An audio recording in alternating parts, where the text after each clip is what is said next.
After 12 years of hearing nothing, the first words I heard again were, just get rid of him already. My wife said it, and the silence inside me ended. Before we go any further, take a second to subscribe, hit the hype button, and like the video. It really helps the channel grow.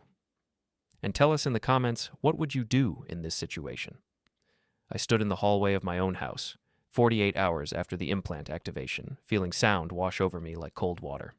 The doctors had warned me results might vary. They'd asked me to keep realistic expectations. I'd signed the forms, nodded at their caution, and walked out into a world I thought would remain muted forever. Then the device woke up. Not gradually, not gently. It happened while I was sleeping, and I woke to the hum of the refrigerator downstairs, a sound I hadn't heard since the transit yard explosion 12 years ago. The blast had taken my hearing in both ears, left me with tinnitus that screamed for months before fading into absolute quiet. I'd adapted. Learned to read lips, learned to feel vibrations, learned to live in a world where everyone spoke, but I only watched their mouths move. Now I could hear again, and I chose not to tell them.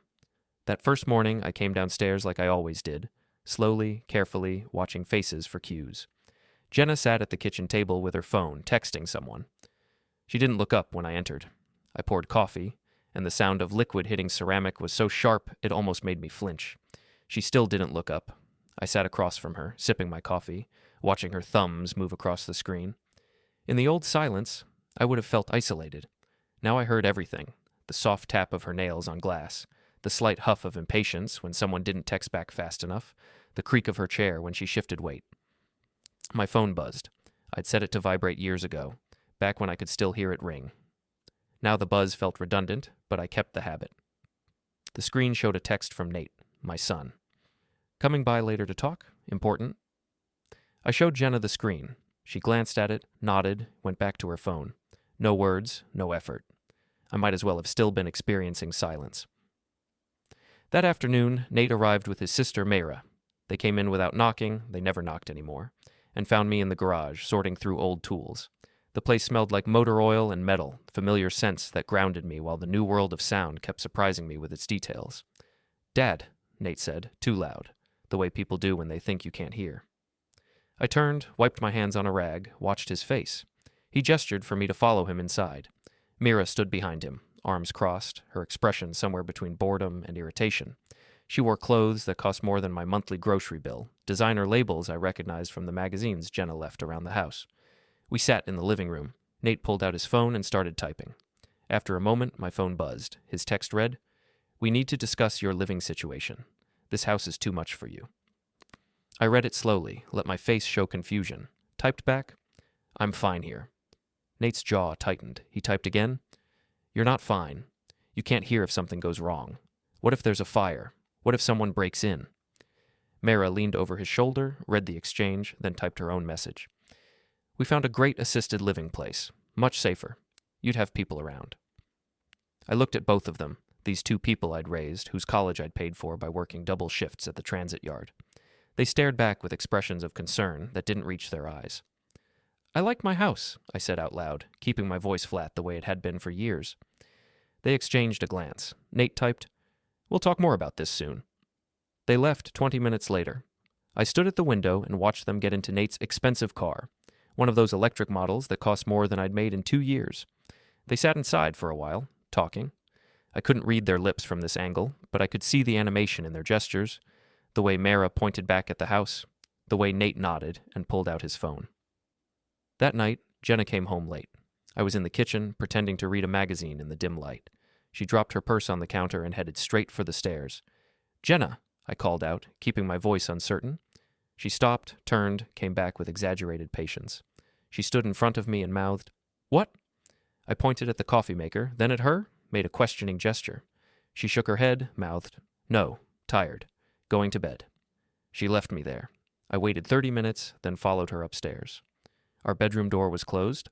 I'd been sleeping in the guest room for the past year, officially because I moved around too much at night and disturbed her, really because she'd stopped wanting me nearby.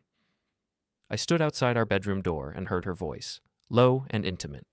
"I know," she said. "I know it's hard, but we're working on it." A pause. "He won't fight it. He doesn't even understand what's happening." Another pause, longer. "Patrick, stop. I can't just... We have to be strategic about this." Patrick. I knew the name. Patrick Holcomb, a self-help coach who ran seminars about mindful relationships and authentic living. Jenna had been attending his workshops for 6 months. She told me they were for professional development, that as a couples therapist, she needed to stay current with new approaches. I pressed my ear closer to the door. Tomorrow, she said. I'll see you tomorrow. Same place. Then silence. I went to the guest room and lay in the dark, listening to the house settle around me, the heater clicking on, the wind pushing against the windows, the distant sound of a car passing on the street, all the sounds I'd missed, all the sounds that were teaching me the truth. The next morning, I woke early and made a decision. I would watch, I would listen, I would learn exactly what they were planning, and then I would decide what to do about it. I went downstairs and started coffee.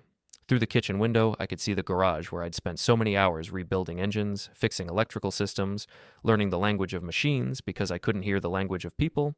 Now I could hear both, and only one of them had ever been honest with me. Jenna came down at 7, dressed for work in clothes that were slightly too nice for a therapy session. She poured coffee without looking at me, checked her phone, grabbed her keys.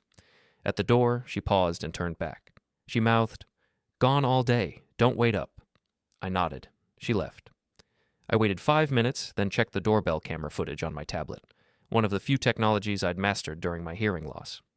The camera showed her getting into her car, but instead of heading toward her office downtown, she turned north, toward the Pearl District, where Patrick Holcomb lived. I sat at the kitchen table and felt something cold and clear settle in my chest. Not anger, not yet, just understanding. They thought I was deaf. They thought I was helpless. They thought I wouldn't know. I pulled out a notebook, the same kind I'd used for years to communicate when writing was easier than speaking, and I started making a list. Everything I needed to learn, everything I needed to confirm, everything I needed to prepare. By noon, I had a plan. 3 days later, I heard them planning to destroy me. I was upstairs in the guest room when they gathered in the living room, Jenna, Nate, and Meira. They thought I was at the grocery store. I'd made a show of grabbing my wallet and keys, had even started the truck and pulled out of the driveway. Then I'd parked 2 blocks away and walked back through the neighbor's yard, letting myself in through the basement door. Now I sat on the floor of the guest room with my back against the wall, listening to them through the heating vent. "He's getting worse," Jenna said, her therapist voice smooth and concerned. "Yesterday he left the stove on for 2 hours. He didn't even notice until I got home." A lie. I hadn't used the stove in 3 days. "That settles it," Nate said. "We need to move forward with the incompetency evaluation. I've already talked to a lawyer." "What did they say?" Meira asked. "They said with documented instances of declining function, we can petition for guardianship. Once that goes through, we can make decisions about his care and his assets." "His assets," Meira repeated. "You mean this house?" "The house, the accounts, everything. It would all go into a managed trust." "Managed by you," Jenna said. "Managed by us," Nate corrected. "We'd all be co-trustees." Silence for a moment. Then Meira. "How long would it take?" 3 months, maybe 4. We need to establish a pattern of incompetence first. More incidents like the stove thing." "I can handle that," Jenna said. I closed my eyes and focused on breathing slowly, evenly. My hands wanted to shake. I kept them still. "What about Dad's friend from the transit yard?" Meira asked. "Vincent. He still comes by sometimes." "Vincent is 73 and half blind," Nate said. "His testimony won't mean anything." "Besides," Jenna added, "once we move Calder into managed care, Vincent won't be able to visit without our permission." They kept talking, working out details, assigning roles. Jenna would document incidents of confusion and neglect. Nate would handle the legal paperwork. Meira would manage social media, controlling the narrative if anyone questioned their decisions. "People need to see we're being responsible," Meira said. "I can post about the difficulty of caring for a parent with declining faculties. Make it touching. People eat that stuff up." "Just don't post anything until we're further along," Nate warned. "We don't want him getting suspicious." "He won't," Jenna said. "He has no idea what's happening around him. He never did." They laughed, all 3 of them. I sat there listening to my family laugh about erasing me, and something fundamental shifted inside my chest. Not rage. Rage was too hot, too messy. This was colder, clearer. I'd spent 12 years learning to live without sound. Now I would teach them what silence really meant. An hour later, I walked back to where I'd parked the truck, drove to the grocery store, bought supplies I didn't need, and came home. They were gone by then. The living room looked undisturbed, no evidence of their meeting. I put away the groceries and went to my workshop in the garage. For 12 years, this space had been my refuge. The explosion that took my hearing had happened while I was troubleshooting an electrical fault in one of the transit buses. A capacitor bank had ruptured, the blast wave hitting me directly. They'd pulled me out of the wreckage with burst eardrums and neural damage that the doctors said was permanent. I'd retired on disability, taken my pension, and retreated into this garage where I could work with my hands and not worry about the conversations I couldn't follow. Now I looked at the space with new eyes. I had tools, I had skills, I had knowledge of electrical systems and mechanical processes that most people didn't bother learning anymore. And I had something they didn't know about. I could hear them coming. I spent the afternoon organizing. I moved my important documents, the deed to the house, my financial records, my medical files, into a fireproof safe that I bolted to the floor beneath a workbench. I changed the combination to something only I would know. Then I started going through the house, methodically, room by room. In Jenna's office, I found folders full of documents she'd been preparing. Financial statements with my accounts highlighted, property assessments, printouts about guardianship laws in Oregon, all of it organized with her typical precision. I photographed everything with my phone. In Nate's old bedroom, now a guest room that he used when he stayed over, I found a laptop he'd left behind. It wasn't password protected. Inside were spreadsheets tracking my spending, projections about the house's value, emails to lawyers about managing an incompetent relative. I copied all of it to a thumb drive. In Meira's things, she still kept clothes and belongings here from her last breakup, I found journals full of plans about what she'd do with her inheritance, trips to Europe, a new apartment in the Pearl, investment properties. I photographed those too. By evening, I had documentation of everything they'd planned, everything they'd said, everything they intended to do. But documentation wasn't enough. I needed them to act. I needed them to commit. I needed them to go so far that when the truth came out, there would be no way to retreat, no way to claim misunderstanding. I needed them to reveal themselves completely. That night, Jenna came home at 9. I was in the kitchen, heating up soup. She walked past me without acknowledgement, went straight to her office, closed the door. I ate my soup slowly, listening to her make phone calls. "Patrick, it's moving forward," she said. "Nate found a lawyer who specializes in these cases. He says we have a strong position." Pause. "No, he doesn't suspect anything. How could he? He's completely isolated." Another pause, longer. I know it's been hard. But once this is finished, we can finally move forward with our lives. Our lives. Not my life. Our lives." I set down my spoon and stared at the wall. 12 years ago, after the explosion, Jenna had been supportive. She'd gone to every medical appointment, learned sign language basics, helped me adapt. I'd thought we were facing it together. Now I understood. She'd been waiting for me to become dependent enough, isolated enough, vulnerable enough. And I'd made it easy for her. I finished my soup, washed the bowl, and went upstairs. In the guest room, I opened my laptop and started making a new list. Not what they were planning. I already knew that. This was a list of what I needed to do. Step 1, secure my assets completely. Step 2, document their next moves. Step 3, let them commit to their plan. Step 4, wait for the right moment. Step 5, make them understand what they'd done. I worked until midnight, then lay down and stared at the ceiling, listening to Jenna move around in the master bedroom. She thought she was building a new life. She had no idea she was constructing her own trap, and I would make sure it closed perfectly. The intervention happened on a Thursday. They called it a family meeting, but I knew what it really was the moment they all arrived together. Jenna, Nate, Meira, and a woman I didn't recognize. She introduced herself as Patricia Vance, a social worker who specialized in elder care transitions. They'd rehearsed this. I sat in my living room, surrounded by people who wanted to convince me to give up everything, and I played the part they expected. Confused, slow, uncertain. Patricia spoke directly to me, her voice artificially loud and slow. "Mr. Wynn, your family is concerned about your safety. They love you very much and want to make sure you're in the best possible environment." I looked at Jenna. She nodded encouragingly, her face arranged in an expression of gentle concern. "We found a wonderful community," Patricia continued. "It's designed specifically for people with hearing impairment. They have visual alert systems, staff trained in communication accommodation, everything you'd need." She slid a brochure across the coffee table. I picked it up, studied the glossy photos of smiling elderly people in a bright, sterile facility. The kind of place where they schedule your meals and monitor your medications and make sure you don't wander off. "How much?" I asked, keeping my voice flat. "That's all taken care of. Nate said quickly. We've arranged everything. With what money? They exchanged glances. Patricia jumped in smoothly. Your family has been very generous. They're prepared to help with the costs.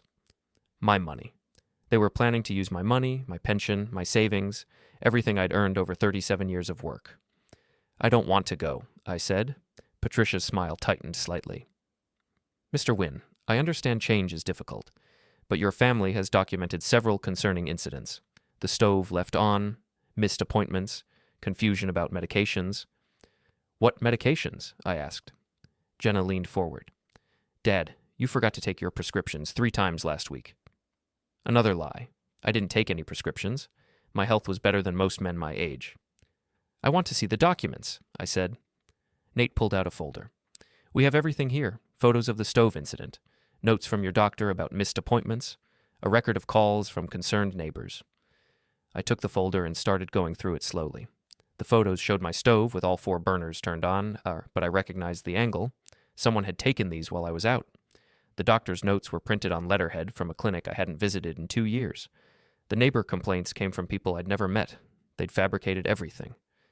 I need to think about this, I said finally. Of course, Patricia said, but your family would like you to at least visit the facility. Would tomorrow work? I looked at each of them in turn. Nate, impatient and eager.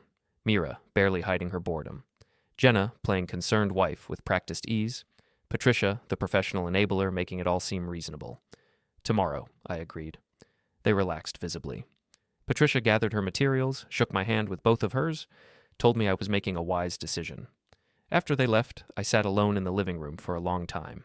Then I went to the garage and opened the safe. Inside was the real deed to my house, not a copy, the original. Also inside were financial documents I'd been organizing for weeks, bank statements, account access codes, property records, everything that proved I owned what was mine. But most importantly, inside that safe was a different folder, one they didn't know about. 6 weeks ago, right after I'd started hearing again, I'd visited my own lawyer. Not some young associate at a corporate firm like Nate had found. A real lawyer, Marcus Chen, who'd handled transit union cases for 30 years. I'd explained everything carefully. My hearing had returned, but I wasn't ready to tell my family. I wanted to protect my assets. Marcus had been direct. If you think they're planning to declare you incompetent, you need to act fast. Once that process starts, it's hard to stop. We'd spent 3 days going through every document I owned. Marcus had helped me create a living trust with myself as the sole trustee. He'd transferred the house deed into the trust. He'd restructured my financial accounts with provisions that made them impossible to access without my explicit authorization. Then he'd prepared a second set of documents. If they try to commit you or declare you incompetent, Marcus had explained, these documents prove you're mentally sound. Dated, notarized, witnessed. You can produce them at any point to stop the process. I'd signed everything, paid Marcus from a small account Jenna didn't know about, and stored the originals in this safe. Now I pulled out one more item, a smartphone I'd bought specifically for this situation. A burner phone, prepaid, registered to no one. I'd been using it to record conversations. Every word they'd said in my house over the past month was on this device. I scrolled through the recordings, listening to my wife plan my destruction with her lover, listening to my son calculate my worth in dollars and property, listening to my daughter mock me to her friends. Evidence, but I didn't want to just prove them wrong. I wanted them to finish what they'd started. I wanted them to commit so completely that when the truth emerged, there would be no recovery, no explanation, no way to claim they'd meant well. The next day, they took me to visit the facility. It was exactly as sterile and controlled as the brochure suggested. Patricia gave us a tour while a facility director named Beverly walked beside us, describing amenities and programs. We have daily social activities, Beverly explained. Art therapy, exercise classes, movie nights. Many of our residents with hearing challenges find the structured environment very comforting. I nodded along, asking occasional questions, playing my role. In the courtyard, Meira pulled out her phone and started recording. Dad, how do you feel about this place? I looked at the camera and chose my words carefully. It seems nice. Do you think you'd be happy here? I just want what's best. She smiled, satisfied. Perfect soundbite for her social media narrative. On the drive home, Nate laid out the timeline. We can have you moved in within 2 weeks. Patricia says the paperwork is straightforward. What about my things? I asked. We'll help you pack, Jenna assured me. Just your personal items. The furniture stays with the house. What happens to the house? We'll manage it, Nate said smoothly. Keep it maintained until we decide what to do long term. Sell it, he meant. Divide the money. Erase every trace of my life. That evening, I sat in my workshop and made a decision. It was time to let them know I could hear. Not directly, not yet, but enough to make them nervous. Enough to make them commit more fully, rush their plans, make mistakes. I would start small. I would start with Patrick. I found Patrick Holcomb at his gym on a Friday afternoon. The place was one of those expensive fitness centers where people paid $200 a month to use equipment they could barely operate. Patrick was in the weight area, doing exercises with terrible form while checking himself out in the mirrors. He wore designer workout clothes and had the kind of tan that came from dedicated maintenance.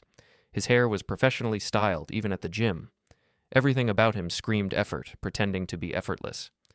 I'd dressed carefully for this. Old work clothes, a baseball cap, glasses I didn't really need, looking exactly like what they all thought I was, a confused old man out of place in their world.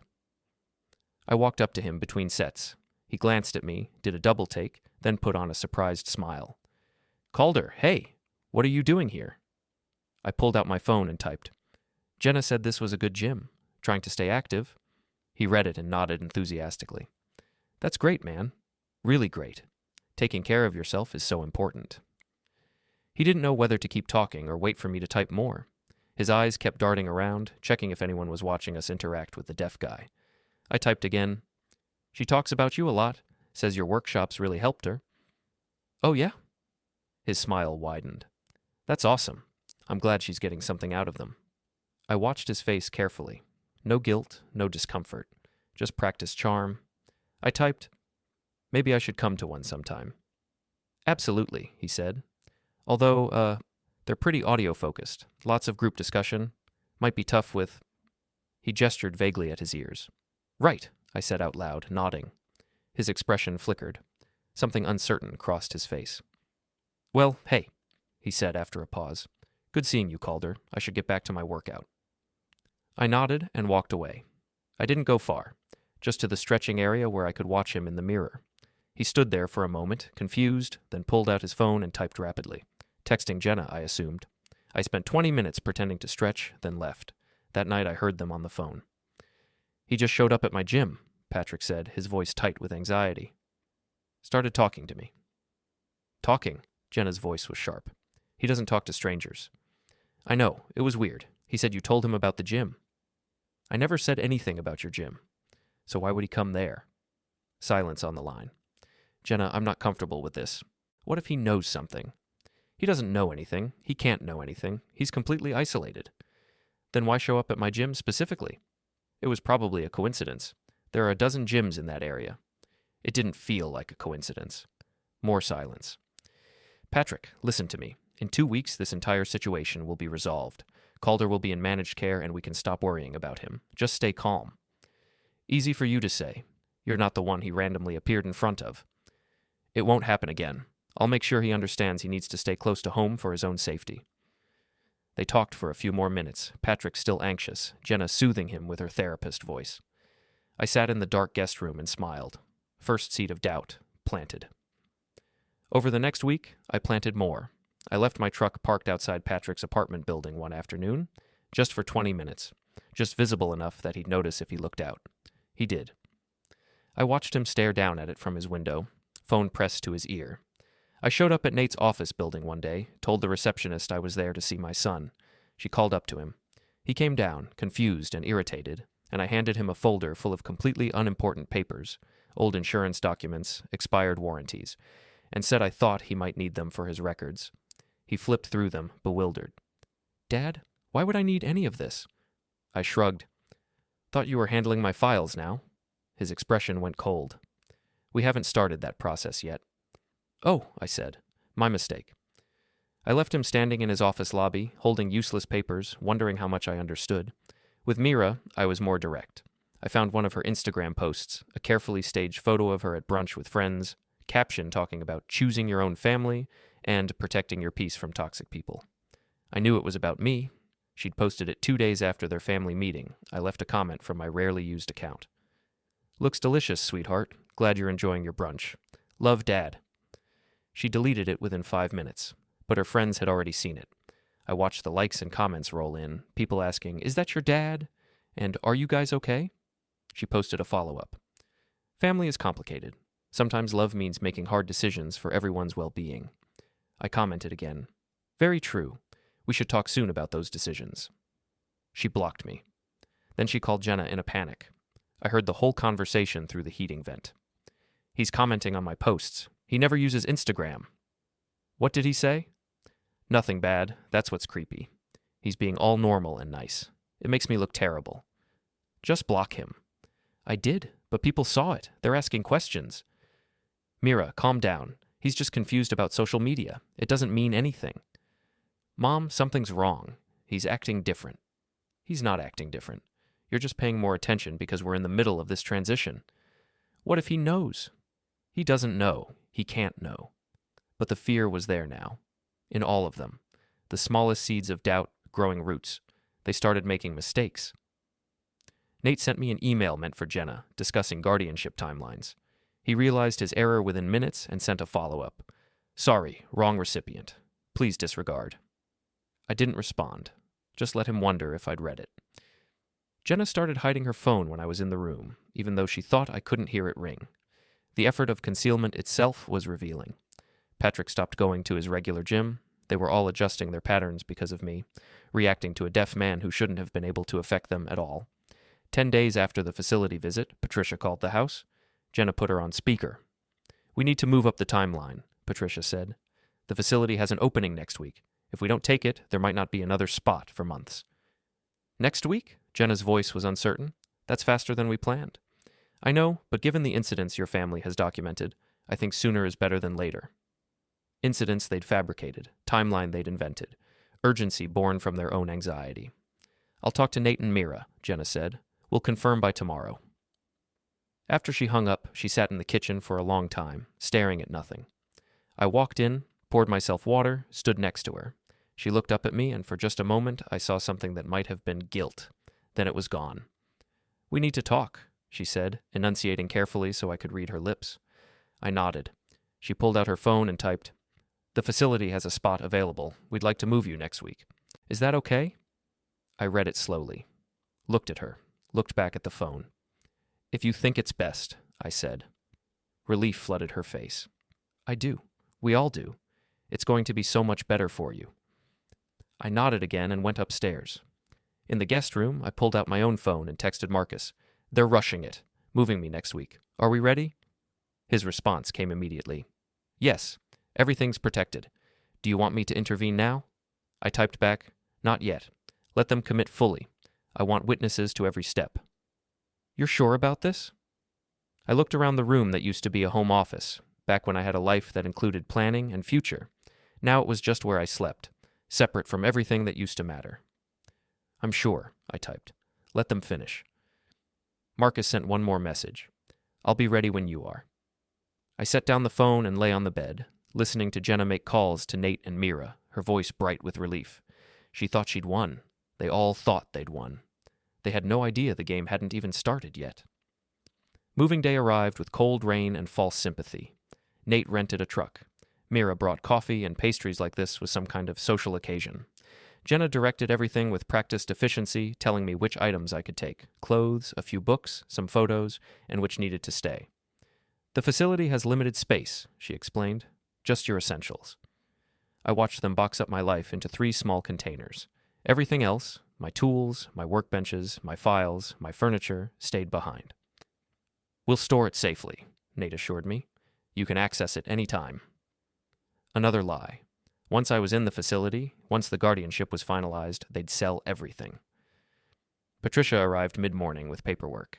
She sat at the kitchen table with me, going through forms that were supposed to be simple, but were actually quite complex. This just authorizes the facility to make medical decisions if you're unable to communicate them yourself, she said, pointing to one section. I read it carefully. It actually gave them power of attorney over all my healthcare choices. And this one confirms you're entering voluntarily and understand the terms of residence. This one waived my right to leave without their approval. They'd constructed a legal cage. I signed everything. My handwriting was steady. I made sure of that. Nate watched me sign, and I saw satisfaction cross his face. One step closer to complete control. By afternoon, we were loading boxes into the truck. I moved slowly, playing frail, letting them do most of the work. Meira filmed portions of the process. "This is such a big change for our family," she said to her camera. But sometimes the most loving thing you can do is help someone transition to a safer environment." She was already crafting her narrative, the devoted daughter making hard choices. I carried a small box to the truck and set it down carefully. As I did, I noticed our neighbor Vincent standing in his yard, watching. Vincent was 73, mostly blind from diabetes, but his mind was sharp. We'd worked together at the transit yard for 20 years. He was one of the few people who still came by regularly. He walked over slowly, his cane tapping the driveway. "Calder," he called out. "What's going on?" Jenna intercepted him smoothly. "Hi, Vincent. We're moving Calder into a care facility. It's time." Vincent looked past her at me. "That what you want, Calder?" I met his milky eyes and thought about what to say. Vincent couldn't hear well enough to know if I was lying, but he could read faces better than most seeing people. "It's what they think is best," I said. Vincent frowned. "I'm asking what you think." "I think family knows best," I said carefully. Vincent stood there for a moment longer, clearly unconvinced. But what could he do? He was old, half-blind, powerless against the machinery of concerned family members and professional care coordinators. "You need anything, you call me," Vincent said finally. "Thank you," I told him. He walked back to his house, slow and troubled. Jenna watched him go. "He means well," she said, "but he doesn't understand your situation." By late afternoon, we were done. The truck was loaded. The house was emptied of my presence. Jenna handed me my jacket. "Ready?" I looked around the kitchen one last time. I'd rebuilt these cabinets myself 15 years ago. I'd installed the tile backsplash. I'd fixed the plumbing and updated the electrical. Every inch of this house contained my work, and they were taking it. "Ready," I said. We drove in convoy, Nate's car leading with me as passenger, Jenna following in her car, Meira behind her with the rental truck. The facility was 40 minutes away in a suburb I barely knew. It looked exactly like the brochure. Clean, modern, institutionally cheerful.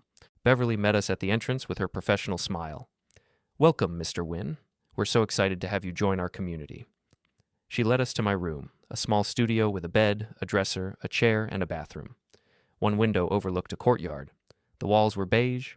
Everything smelled like disinfectant and old carpet. "You'll love it here," Beverly promised. "We have activities every day, meals are at set times, and staff are always available if you need anything. Controlled, monitored, managed." They unloaded my boxes. Nate hung up my clothes. Meira arranged my photos on the dresser. Jenna made the bed with sheets she'd brought from home, playing devoted family until the very end. When everything was arranged, Beverly gave me a schedule printed on laminated cardstock. "Dinner is at 5. Afterward, there's a movie in the common room. Tomorrow morning, we'll do your intake evaluation." "Evaluation?" I asked. "Just standard procedure. We assess all new residents to determine their care needs. More documentation, more evidence of my supposed incapacity." Jenna kissed my forehead. "We'll visit this weekend. You have my number if you need anything." Nate shook my hand formally. "You made the right choice, Dad." Meira gave me a brief hug and whispered, "It's going to be okay." Then they left, all three of them, walking out together, relieved and satisfied. I stood at my window and watched them get into their vehicles. Watched them drive away. Watched them think they'd won. I waited 30 minutes, then walked to the front desk. Beverly looked up with her practiced smile. "Mr. Wynn, do you need something?" "I'd like to go for a walk," I said. "Oh, I'm sorry. We discourage residents from leaving the facility without approval, for safety reasons." "I'm not a prisoner." "Of course not, but your family indicated you sometimes get disoriented. We just want to make sure you're safe." "I want to leave." Her smile didn't waver. "Let me call your son and see what he says." She picked up her phone. I stood there listening to her explain that I was asking to leave, that she wanted to confirm the family's preferences, that she was sure it was just confusion from the move. Nate's voice on speaker. "Don't let him leave the building. He doesn't understand what's best for him." "Understood," Beverly said. She hung up and gave me a sympathetic look. "Why don't you go to your room and rest? Dinner will be ready soon." I went back to my room. The door didn't lock from the inside. I sat on the bed and felt the walls close in. This was what they wanted. This small room, this restricted life, this controlled existence where they made every decision and I had no voice. I pulled out my phone. They'd let me keep it, probably thinking I barely knew how to use it. I texted Marcus. I'm in. They've restricted my movement. Proceed with phase 2. His response? Documents filed 30 minutes ago. Judge will review tomorrow. Are you safe? I'm safe. Just caged. Not for long. I set down the phone and lay back on the bed. Tomorrow, the legal machinery would start moving. Tomorrow, they'd discover their carefully constructed plan had a fatal flaw. Tomorrow, they'd learn what happens when you trap someone who's been listening all along. But tonight, I let them think they'd won. I let them celebrate. I let them make their final, irreversible mistake. The facility breakfast was scheduled for 7:30. I was awake by 5, listening to the building come alive around me. Soft footsteps in the hallway, distant voices, the industrial hum of commercial kitchen equipment starting up, all the sounds of institutional care. I dressed carefully and waited. At 7, someone knocked on my door. A young aide named Trevor, who looked barely old enough to vote. Good morning, Mr. Wynn. Time for breakfast. He spoke too loudly, the way people did when they thought volume compensated for deafness. I followed him to the dining room where 24 elderly residents sat at assigned tables. Most of them seemed genuinely impaired, advanced dementia, physical disability, profound confusion. I was the youngest person in the room by at least a decade. They'd put me in with people who actually needed care, creating the illusion that I belonged here. Trevor led me to a table where 3 other men sat staring at their food. Mr. Wynn, meet your table mates. This is George, Harold, and Dennis. None of them responded. George was sleeping sitting up. Harold was carefully arranging his silverware in patterns. Dennis was staring out the window at nothing. I sat down. Breakfast was institutional. Scrambled eggs, toast, coffee that tasted like it had been brewed hours ago. I ate slowly, watching the staff move through the room with practiced efficiency. They knew who needed help eating, who needed medication, who needed restraint. This was where people came to fade away quietly. After breakfast, Beverly appeared with a clipboard. Mr. Wynn, ready for your intake evaluation? She led me to an office where a young doctor introduced himself as Dr. Singh. I'm just going to ask you some questions, he said, typing on a computer. Standard cognitive assessment. What year is it? 2025. Who's the president? I told him. Can you count backward from 100 by 7s? I did, perfectly. He frowned slightly and checked his notes. Your family indicated you've been experiencing confusion, memory issues. My family is mistaken, I said. He looked up at me, uncertain. I'm going to show you some images, he said, changing tactics.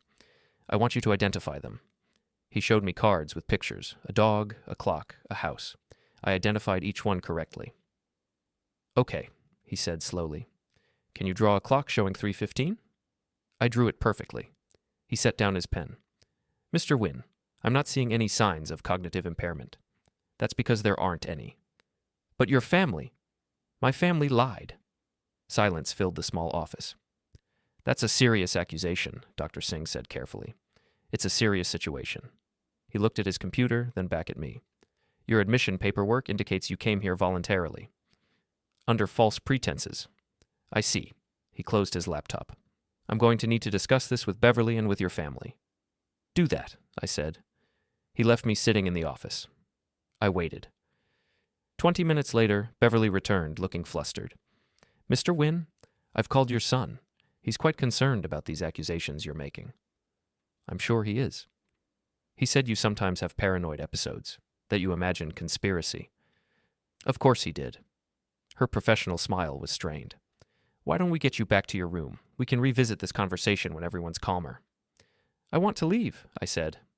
I'm afraid that's not possible right now. Your son has requested a 72-hour observation period to ensure your stability. There it was. The next level of control. They'd already filed paperwork to hold me against my will, using my supposed instability as justification. I stood up. I'm not asking. I'm leaving.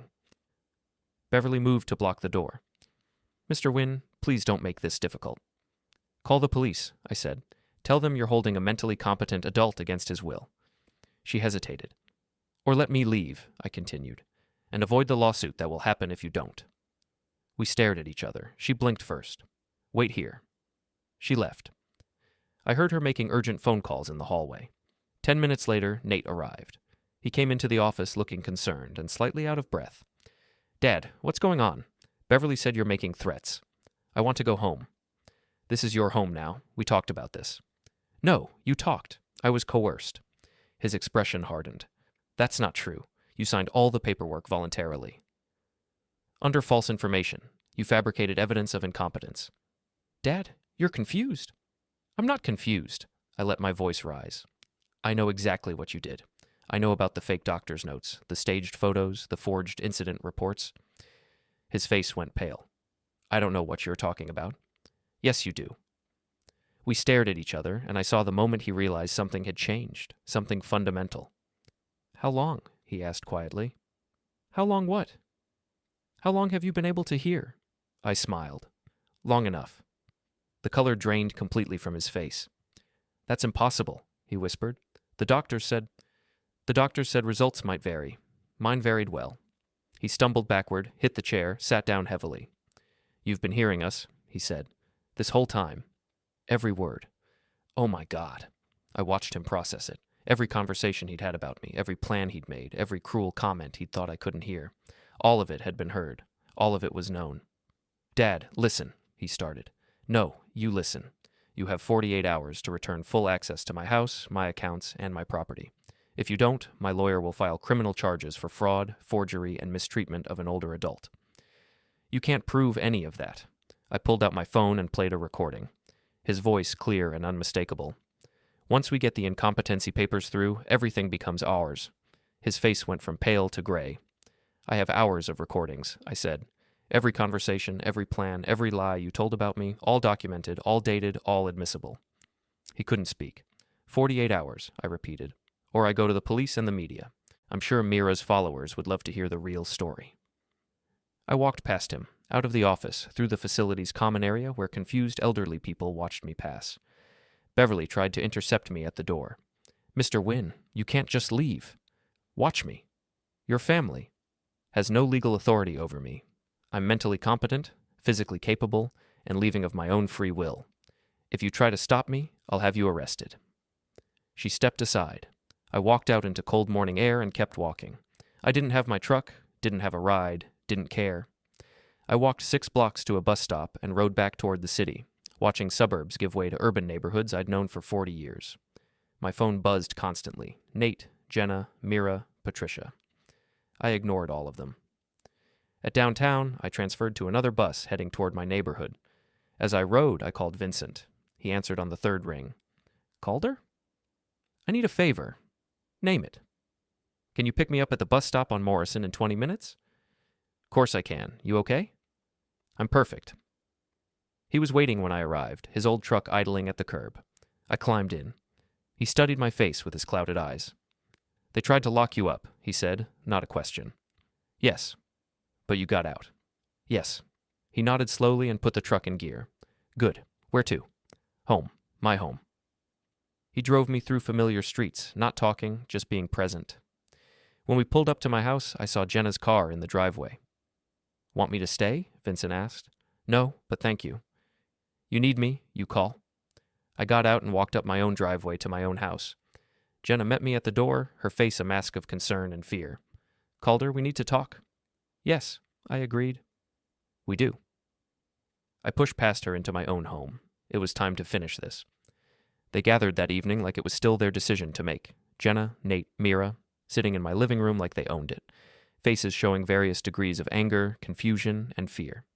I'd spent the afternoon reclaiming my space, changed all the locks, called Marcus to confirm everything was in place legally, set my phone to record. Now I stood in my own kitchen doorway and looked at the 3 people who'd tried to erase me. Nate spoke first. Dad, we need to discuss what happened this morning. No, I said. You need to listen.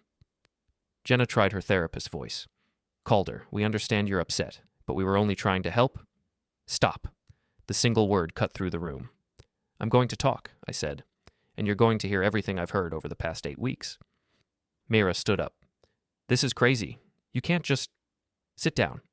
She sat. I walked to the center of the room and looked at each of them in turn. 2 months ago, my hearing came back. Experimental implant. The doctors weren't sure it would work, so I didn't mention it. I wanted to be certain before I told anyone. Jenna's face was very still. The first words I heard, I continued, were my wife telling someone to get rid of me. Calder. That's when I started listening. Really listening. And do you know what I discovered? Every single member of my family wanted me gone. You all had plans. You all had schemes. You all thought I was too deaf and too stupid to notice. Nate's hands were clenched. We were trying to protect you. I laughed. It wasn't a pleasant sound. Protect me. Let me tell you what protection sounds like in your voice. I pulled out my phone and played the recording. Nate's voice filled the room. Once we get the incompetency papers through, everything becomes ours. His face went red. You recorded us? In my own house, completely legal. I played another clip, Jenna's voice this time. A deaf husband is convenient. He can't interfere. She closed her eyes. Another clip. Meira.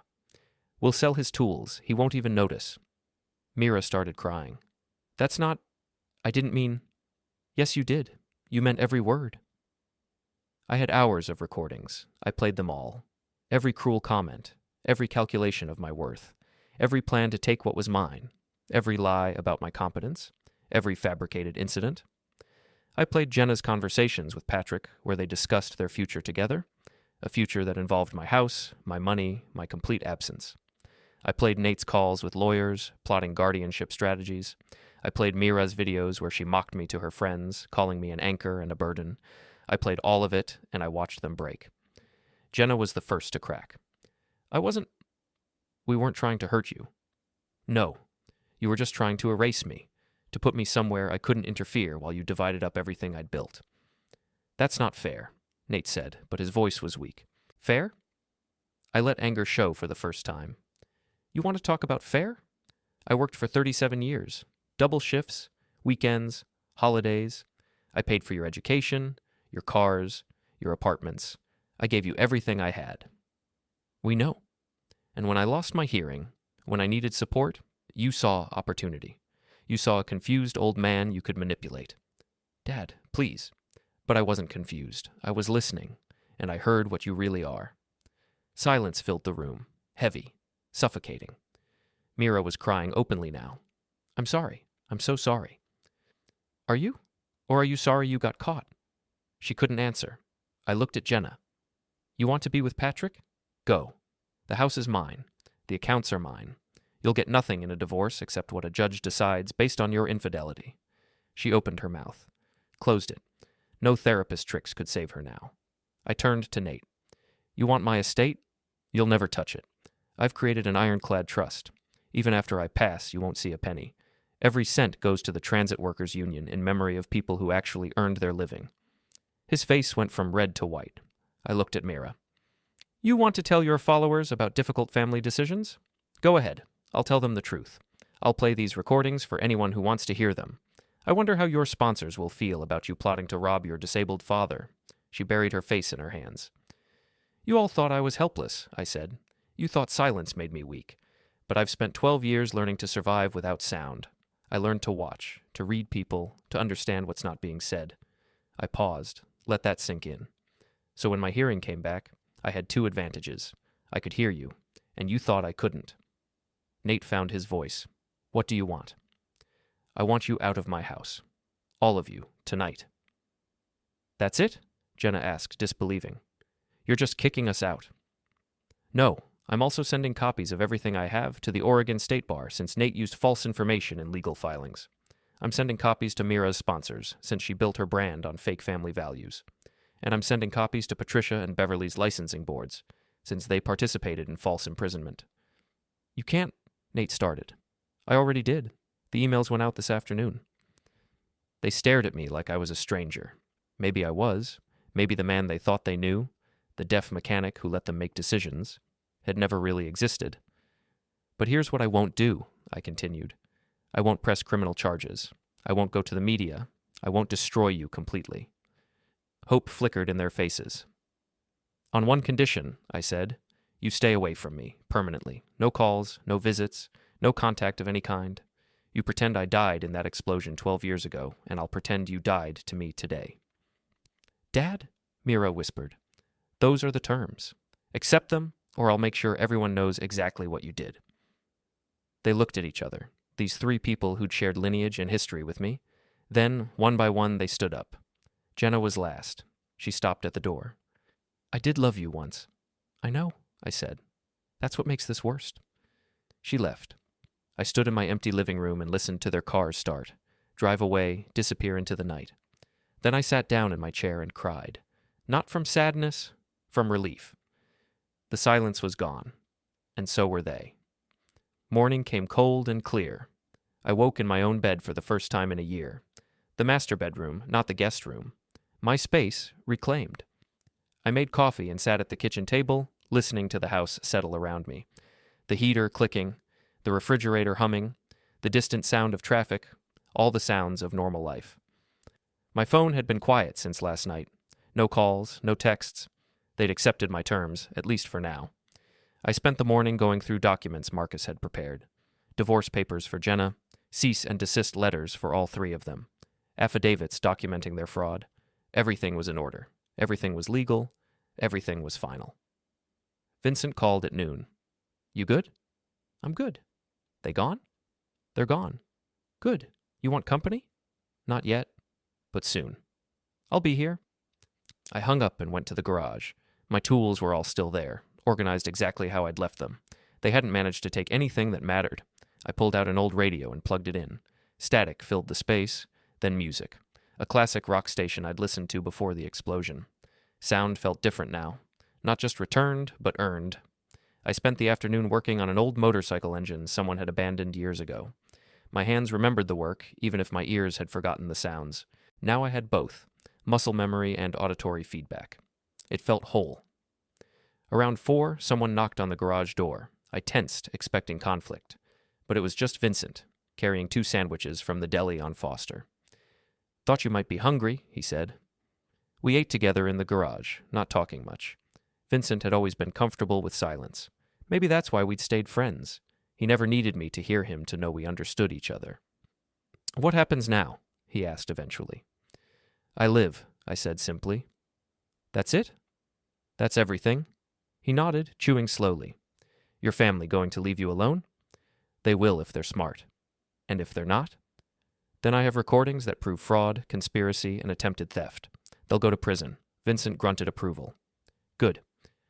We finished eating. He helped me clean up, then left with a simple, see you tomorrow. That evening, I did something I hadn't done in years. I cooked a real dinner. Not microwaved, not delivered, not eaten standing up at the counter. I made steak, potatoes, vegetables, set the table, poured a beer, sat down alone and ate slowly, tasting everything. Halfway through, my phone rang. Unknown number, I answered. Yes? Mr. Wynn? A woman's voice, professional but uncertain. This is Patricia Vance.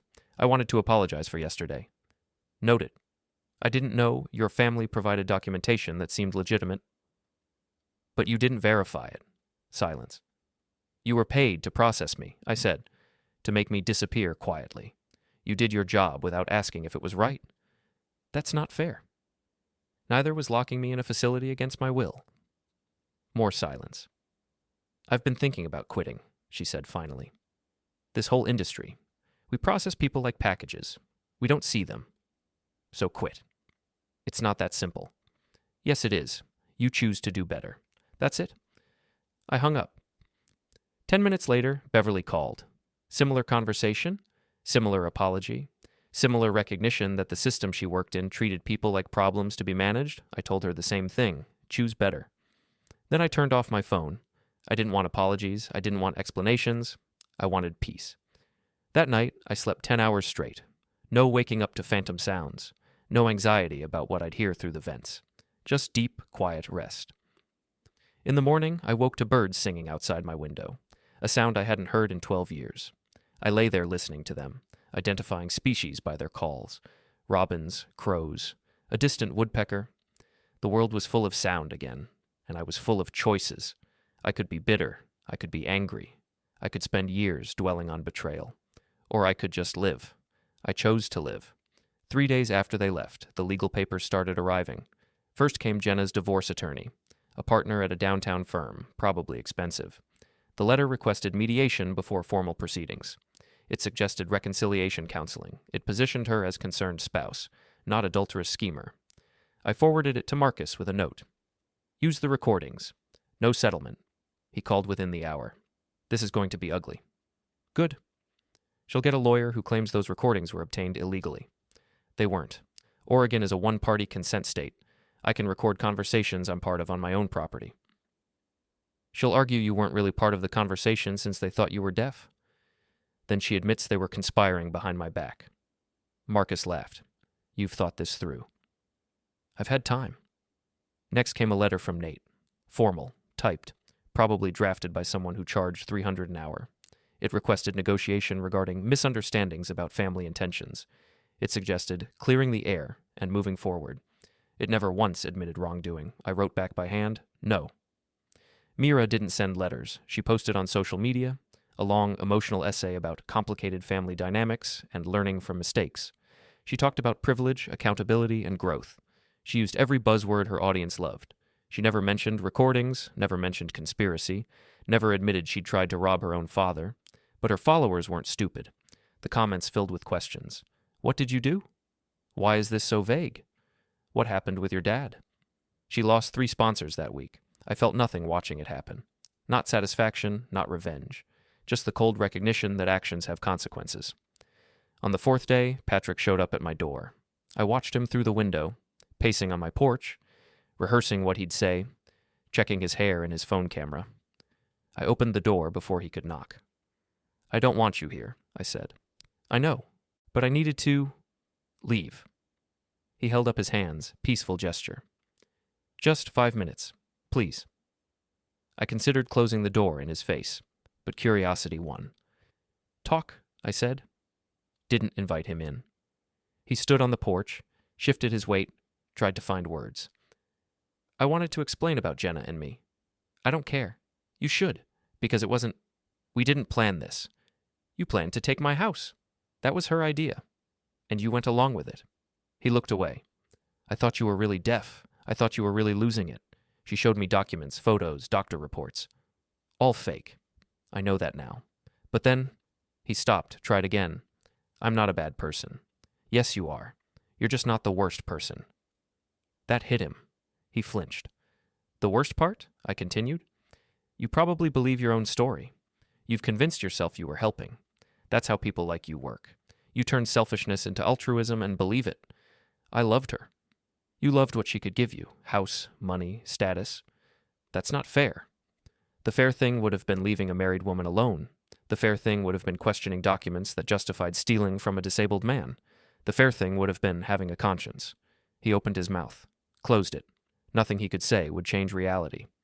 She ended it, he said finally. Yesterday, said it was too complicated. Translation, I became a liability instead of an asset. Yeah. We stood there, me in my doorway, him on my porch. 2 men who'd both been tools in Jenna's plan, just in different ways. I am sorry, Patrick said, for whatever that's worth. It's worth nothing, but I appreciate the honesty. He nodded and walked away. I watched him go, then closed the door. That afternoon, I went to the transit yard where I'd worked for 37 years. The place had changed, new buses, new technology, new faces, but the bones were the same. The maintenance bays, the parts depot, the break room where mechanics gathered to complain. I found my old supervisor, Davis, in his office. He looked up, did a double take. Calder? Heard you were in a home. Heard wrong. Good to see you, man. Coffee? We sat in his office drinking terrible vending machine coffee and catching up. He told me about retirements, new hires, the department's budget fights, normal work talk, the kind I'd missed.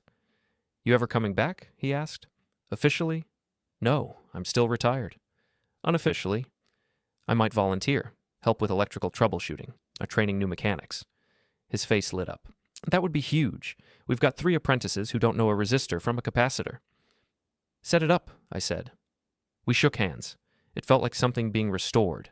Not the past. I couldn't get that back. But purpose. Connection. Usefulness. That evening, I made dinner again. Pasta this time, nothing fancy. Ate at the table while listening to the radio. The news talked about politics and weather and traffic. Normal things, boring things, life things. I realized I'd spent 12 years in silence, and then 8 weeks listening to betrayal. This was the first time in months I just heard ordinary life continuing around me. It felt like breathing. My phone buzzed. Text from Marcus. Jenna's lawyer is fighting hard. Claims emotional distress, claims you psychologically manipulated her by hiding your hearing. They're throwing everything at the wall. I texted back, Will it stick? No, the recordings are clear. She's scared. Good. She should be. Another text. Nate's firm is looking into his conduct. Those fake legal documents could cost him his license. Let me know what happens. Will do. How are you holding up? I looked around my kitchen. Clean, quiet, mine. I'm exactly where I should be, I wrote back. That night I slept in peace. No anger, no fear. No waiting for the next attack. Just peace. They'd tried to take everything. Instead, they'd given me clarity. The final confrontation happened 3 weeks later. I was in the garage working on the motorcycle engine when I heard cars pull up. Multiple vehicles. I walked to the driveway. They stood there together, Jenna, Nate, Meira, looking defeated and desperate. We need to talk, Jenna said. We did that already. Please. Meira's eyes were red. Just listen. I gestured toward the house. 10 minutes. Inside, they sat together on the couch. I stood across the room, arms crossed. We came to ask for mercy, Jenna said. The recordings. Please don't release them publicly. Why should I protect you? Because we're family, Meira said. Family doesn't plot to erase each other. We were wrong, Nate's voice cracked. Completely wrong. We betrayed you. Yes. Please don't destroy us publicly.